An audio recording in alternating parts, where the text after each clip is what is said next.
मुर्शिदाबाद दंगे को लेकर ममता बनर्जी ने चुप्पी तो तोड़ दी है, लेकिन ये चुप्पी भी राजनीति करने के लिए तोड़ी है।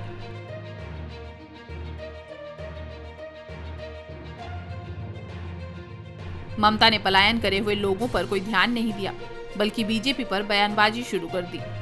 मुर्शिदाबाद जल रहा है और ममता अपनी राजनीतिक रोटियां सेकने में लगी हुई हैं। इधर बीजेपी ने भी ममता बनर्जी पर पलटवार किया है।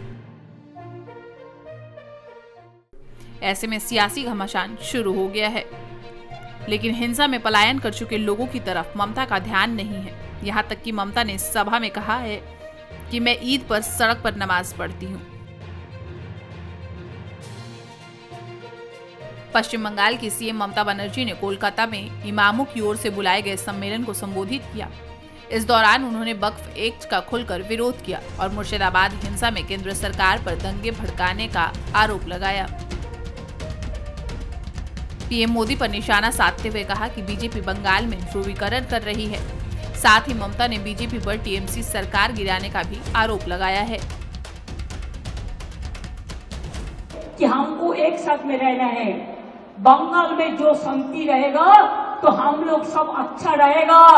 और बंगाल में बीजेपी पोलराइजेशन करने चाहता है, जैसे हमारा गवर्नमेंट चला जाए और वो आने से आपको तो खाना भी बंद कर देगा। साथ ही ममता ने वक्फ बिल को लेकर भी बीजेपी सरकार पर निशाना साधा है। ममता ने आरोप लगाया है कि बीजेपी सरकार ने चालाकी से वक्फ बिल को पास कराया, जिसका नतीजा मुर्शिदाबाद है। अगर वक्फ एक्ट को चेंज करना है तो क्यों कॉन्स्टिट्यूशन अमेंडमेंट नहीं किया? 2/3 मेजोरिटी में एक्ट पास होना चाहिए। खाली मेजोरिटी से नहीं होता। जब कॉन्स्टिट्यूशन अमेंडमेंट होता है तो कॉन्स्टिट्यूशन अमेंडमेंट होता है 2/3 मेजोरिटी से। लेकिन आप चालाकी किया है, आप कॉन्स्टिट्यूशन अमेंडमेंट नहीं करके आप एक बिल किया है। ममता बनर्जी ने बीजेपी पर हमला करते हुए यूपी के सीएम योगी को भी भोगी बताया है। इमामों की एक सभा में ममता बनर्जी ने सीएम योगी पर हमला बोला। उन्होंने आरोप लगाया कि योगी बड़ी बड़ी बात कर रहे हैं, वो सबसे बड़े भोगी हैं। उन्होंने महाकुंभ को लेकर भी सवाल उठाया है। जोगी बड़ो बड़ो बात कर रहा है, सबसे बड़ा भोगी है। महाकुंभ में कितना लोगों का मौत हुआ, कितना लोगों ने इंजर्ड हुआ, कोई लिस्ट ऑफ पब्लिकली दिया? नहीं दिया। बड़ा बड़ा बात करते हो। कितने एनकाउंटर में मैं मारा, एक भी रैली किसी को नहीं करने देते, एक भी मिছিল नहीं करने देते। लोगों को डर दिखा के रख दिया। लोगों ने एक रैली भी नहीं कर सकता है। ममता बनर्जी के बयान के बाद से ही सियासत गरमा गई है। ममता बनर्जी के बयान से बयानबाजी तेज हो गई है। सीएम योगी ने भी ममता बनर्जी पर निशाना साधा। सीएम योगी ने ममता की सरकार को गुंडों की सरकार बताते हुए पलटवार किया है। साथ ही दंगा करने वालों को पालने का भी आरोप लगाया है। आप देख रहे होंगे बंगाल जल रहा है, वहां की मुख्यमंत्री चुप है, दंगाइयों को शांति दूत कहती है। अरे लातों के भूत बातों से कहां मानने वाले हैं। लेकिन सेकुलरिज्म के नाम पर इन लोगों ने दंगाइयों को दंगा करने की पूरी छूट दे रखी है।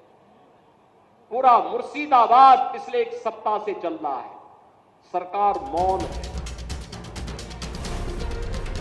सीएम योगी के बाद से ही बीजेपी के कई मंत्रियों ने ममता बनर्जी पर हमला बोला है।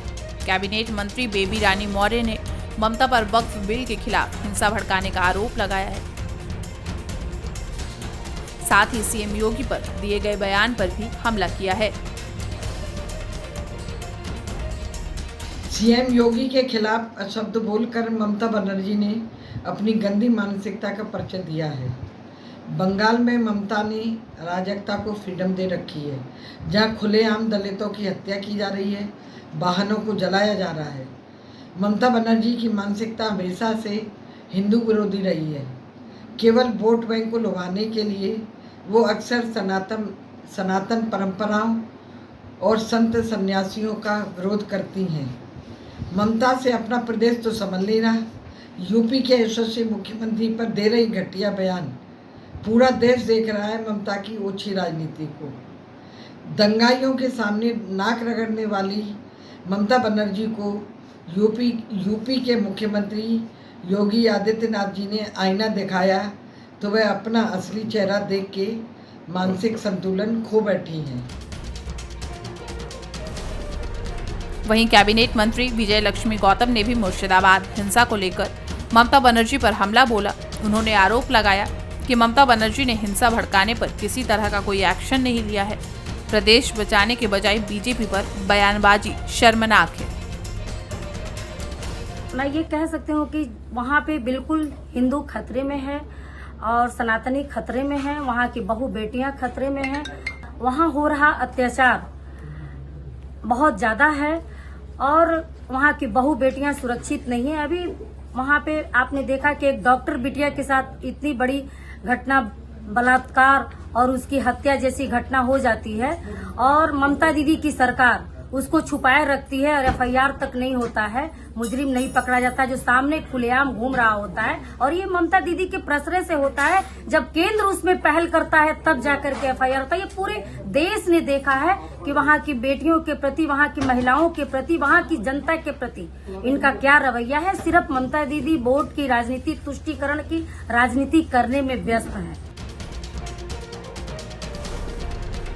पश्चिम बंगाल की सीएम ममता बनर्जी ने दावा किया कि मुर्शिदाबाद हिंसा में सीमा पार के तत्व शामिल हैं। ममता ने हिंसा में जान गंवाने वाले लोगों के परिजनों को 10-10 लाख रुपए मुआवजा देने का ऐलान किया। साथ ही उन्होंने प्रदेश के मुख्य सचिव को बीएसएफ की भूमिका की जांच करने का निर्देश भी दिया है। Bureau report, prime news.